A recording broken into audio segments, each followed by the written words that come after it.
Bree. When I was a teen, my dad brought my sister and I on the creepiest road trip of our lives. Cool. It was on a late winter night.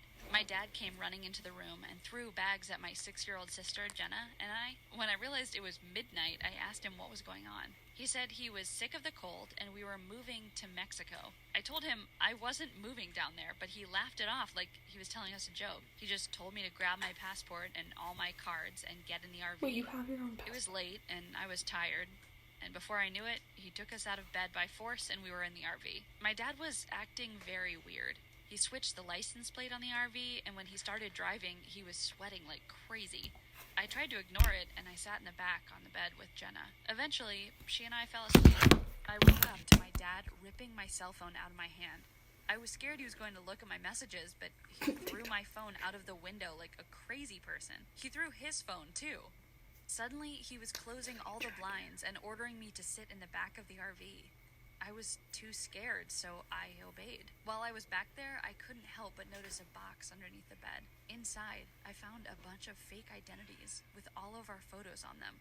There was one with Melissa on it and my passport photo.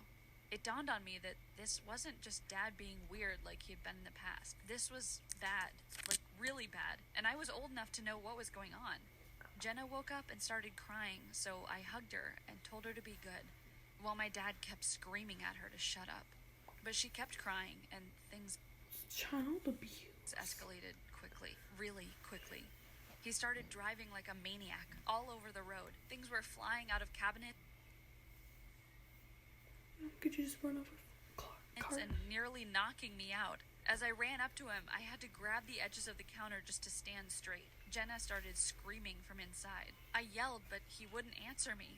He just kept his eyes on the road, so I jumped on him, trying to make him stop, but he just smacked me away. It really hurt. But I jumped on him again, and the steering wheel shifted, and we hit another car. "You stupid girl!" my dad screamed, but he didn't stop to check on the other car. He just kept driving. That's when I heard the sirens of a cop car right behind us. Yes. They obviously wanted us to stop, but my dad started to drive faster and faster. I kept screaming at my dad to pull over, but it was like he wasn't my dad anymore. We were racing down this isolated desert road at about 80 miles per hour. I could feel the whole thing shake. 80 miles per hour isn't really that fast. Like, a highway goes 75, so you're literally just going 5 more miles than the average speed. So it's not really that much of a change.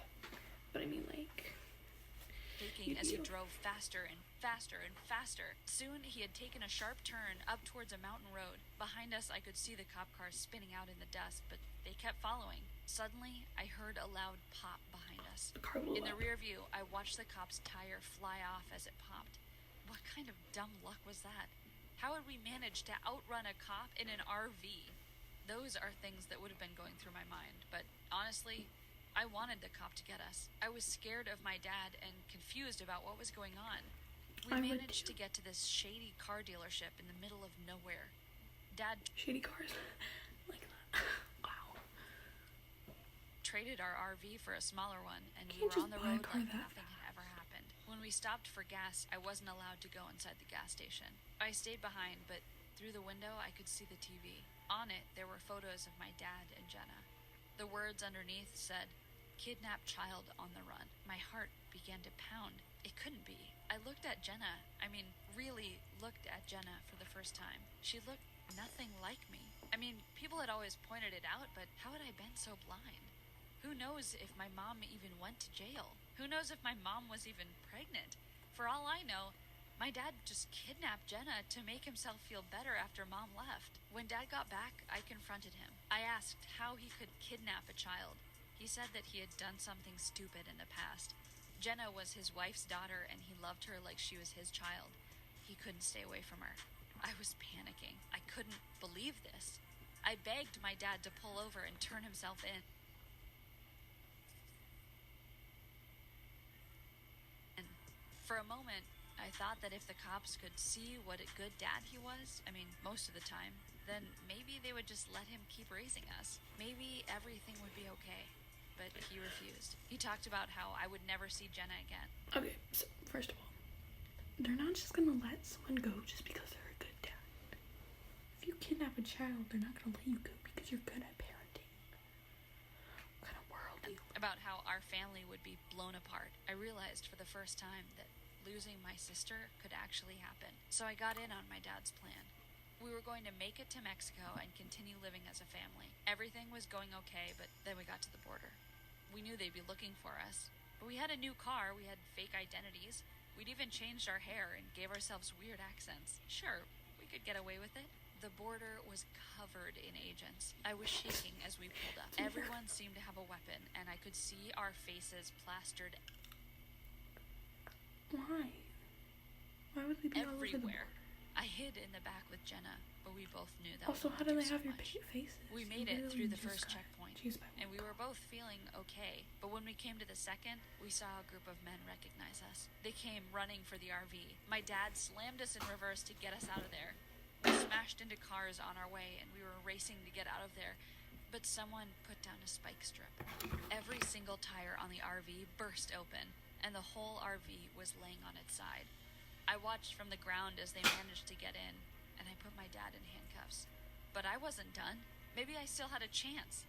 If I could just get to Mexico, I could keep my sister and I together. If my dad was in jail and my sister was gone, I was going to have no one. I ran to the back of the RV and locked myself in the bedroom. I tried to wedge the window open, but they kept pounding on the door and scaring Right me. on the side. They kept yelling for us to come out. Through my tears, I could see the window starting to open for me. Just as I was about to climb out, they called, "Bree, your real parents want to know where you are." My blood ran cold.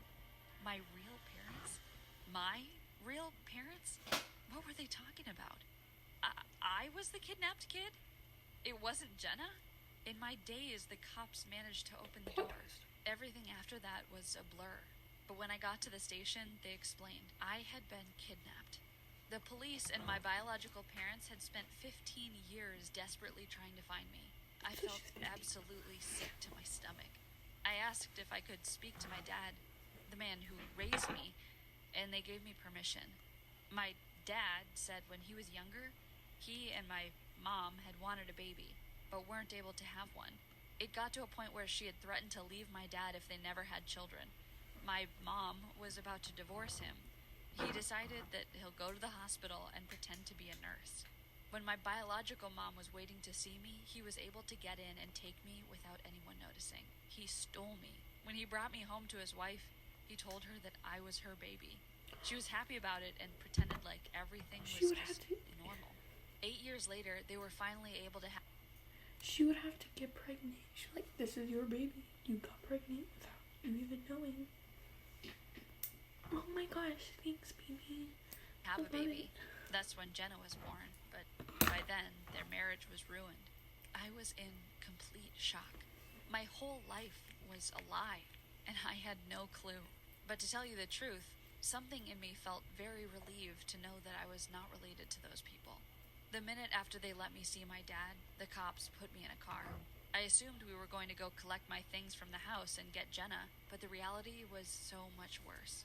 Within 10 minutes, I was at the airport.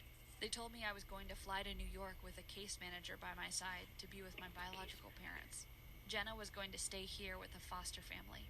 I was furious. I told them I couldn't leave Jenna, but they didn't care. When the case manager wasn't looking, I ran out of the airport. I managed to get a cab to the police station. When I arrived, I saw them putting Jenna into a random van. I shoved the officers out of the way and locked them all outside as I crawled into the van to be with Jenna. She told me they were driving her to a foster family. I screamed at them, telling them I wasn't going to leave without her. Soon the police were surrounding us with weapons drawn. The keys were in the ignition to the vehicle, so I slipped into the front seat and started to drive away. Cops tried to stop us, but they all had to jump out of the way. The worst part, I didn't know how to drive. Within a few minutes, I was driving all over the road like a crazy person. I tried to turn the wheel to correct myself, and I just ended up driving into a tree. I realized it was time to give up and maybe say goodbye to my sister forever. The police put us both in the cop car while they tried to figure out what to do with us. Once the foster family heard what had happened, they refused to take in Jenna. When the cops told me they had to call my biological parents and tell them, I expected them to say they didn't want me anymore. To my surprise, they decided to fly to us. They wanted to adopt Jenna and I, together, even though Jenna wasn't their child. It took a lot of work, but they eventually convinced the state to agree. Now, Jenna and I are living a really good life with my biological parents. I found out that I have 3 other siblings.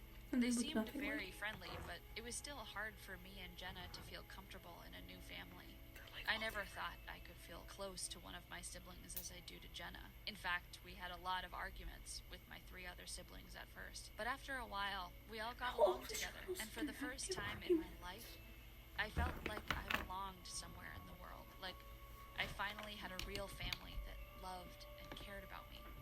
Jenna and I were taken to a therapist shortly after the incident, and now we are going on a daily basis to get the psychological treatment we need. I hope you liked my story. Let me know what you think in the comments down below.